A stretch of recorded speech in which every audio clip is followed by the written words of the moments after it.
I'm gonna show you the best warm-up routine so you can actually feel loose in your body and avoid cramps while working out. First, you need to understand why you get cramps. It all comes down to three things: poor blood flow, lack of muscle flexibility, and imbalances between left and right sides of your body. So our goal with warm-ups is to improve all three of those things. Let me show you how. We're going to start with the most common warm-up routine that everyone does, but we're going to modify it. The traditional warm-up starts with light cardio like jogging or jumping jacks for 2 to 5 minutes, followed by dynamic stretching, where you're moving through a full range of motion for about 10 repetitions on each side for 10 to 30 seconds. But we're going to make this better because it's missing one key component which causes people to still feel stiff and get cramps. We're going to add what's called active stretching, and we'll do this after the light cardio and before the dynamic stretches. Active stretching involves contracting your muscles while you stretch them. This helps improve flexibility and blood flow, and we're going to hold each active stretch for about 60 to 90 seconds. So let's go ahead and start with the light cardio. For this part, you could do whatever you want to get your heart rate up and break a sweat. You can jog, skip rope, jump jacks, switch feet, lateral shuffle, whatever you like.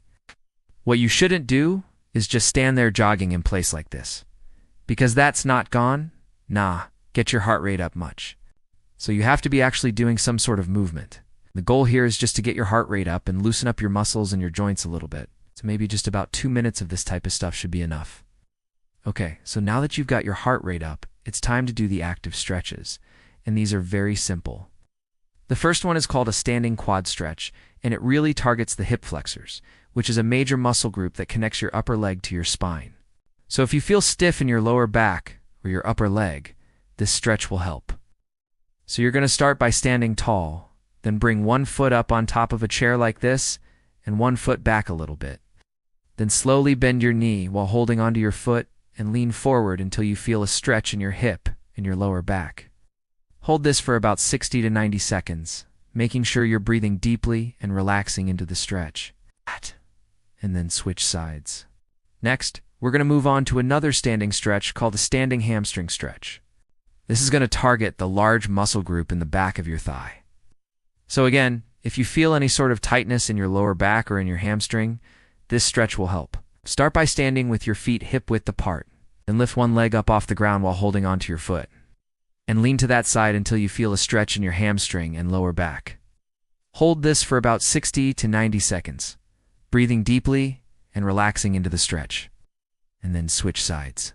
Okay, now that we've done both sides, let us go ahead and finish off the active stretching with the last one called a standing calf stretch. This one's going to target the big muscle group in your lower leg. If you feel tightness in your lower leg or in your ankle, this stretch will definitely help. So start by standing tall, then step 1 foot forward about 2 to 3 feet and 1 foot back. Keeping your back leg straight, slowly bend your front knee while leaning your torso forward until you feel a stretch in your calf and ankle. Hold this for about 60 to 90 seconds, breathing deeply and relaxing into the stretch, and then switch sides. We're going to go ahead and finish off the warm-up with dynamic stretches, just like the name implies. These are stretches where you're actually moving and stretching the muscles through a full range of motion. So first, you're going to reach across your body and grab your opposite shoulder. Then use your other arm to pull your elbow across your body towards the opposite shoulder. Hold for a couple seconds and then switch sides. Next, you're going to bring your hands together in front of you, interlace your fingers, and then pull your arms in opposite directions. Then take a step forward, swing your arms forward, and reach towards your toes. Hold for a couple seconds, and then switch sides. Next, start with your feet hip-width apart, and then take your hands and place them on your waist. Then bend down and bring your knees towards your ankles, while keeping your back flat. As you bend your knees, try to touch your hands to the floor.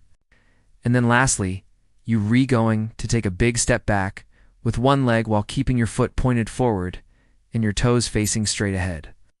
Now hinge at your hips while keeping your back straight and reach down and try to touch your toes. Hold for a couple seconds and then switch sides. Again, do all of these for 10 to 30 seconds on each side. Now that we've done all of our stretches, we need to get into some light movements to really improve the blood flow and get ready to work out. This is optional, but you can do some light shadow boxing, or hit a heavy bag, or do some light pad work with a partner. Another thing you can do is to use a massage gun on the tightest areas of your body. This is especially helpful if you have any injuries or you're rehabbing from an old injury. You can also use a foam roller on your calves, hamstrings, quads, or your IT band. Okay, now that you've used the massage gun or the foam roller, you can go ahead and get into some sport-specific movements. For example, if you're going to do some heavy deadlifts, you're going to want to practice hinging at the hips and picking heavy objects off the ground. If you're going to run, practice running, sprinting, maybe even doing some hill sprints. Or if you're going to swim, practice your stroke and really focus on getting a good body position in the water. Another thing that's very important is to make sure you're redoing some sort of cool down after your workout. This doesn't need to be a lengthy cool down where you're sitting there for 10 minutes, but you should at least spend 1 to 2 minutes just walking to bring your heart rate down. Then once you're done with that, you can start doing some static stretches, where you're just stretching and holding a position for about 30 to 60 seconds. One of my favorite stretches to do is called a seated figure for stretch. To do this, you're going to sit with your legs crossed, and then you're going to take one leg and put it up onto another surface like a chair. And then you're going to grab your foot and pull it towards your head. Now, you should feel a stretch in your glute and your hip. Hold this for about 30 to 60 seconds, and then switch sides. Okay, now you know how to do a complete warm-up and cool-down routine. The last thing I want to share with you is how to modify this routine if you've limited on time. If you only have about 1.5 minutes to warm up, you can combine the first two parts together. So you would just do the light cardio and the active stretches at the same time. So, for example, you could be doing high knees 1 minute, and then you could do the standing quad stretch for 30 seconds. Then you could do butt kicks for 30 seconds. And then you could do the standing hamstring stretch for 30 seconds. And then you could do some sort of light movement for 30 seconds. And then you could do the standing calf stretch for 30 seconds. And then repeat all those for a total of about 90 seconds. Then you can just go ahead and get straight into your workout. Another tip is that you can always do the static stretches at the end of your workout as your cool down. But you can also do them before your workout too, if you feel like you need more flexibility. In fact, I recommend doing the static stretches before your workout if you have a limited amount of time. Lastly, if you want to learn how to fix poor posture, I want to invite you to download the free guide. You're going to find out how to fix your posture in as little as 48 hours. All you need to do is click the link below in the description, and you'll get instant access to the guide. You'll also get access to my free YouTube videos on fixing your posture. So click the link below to get instant access.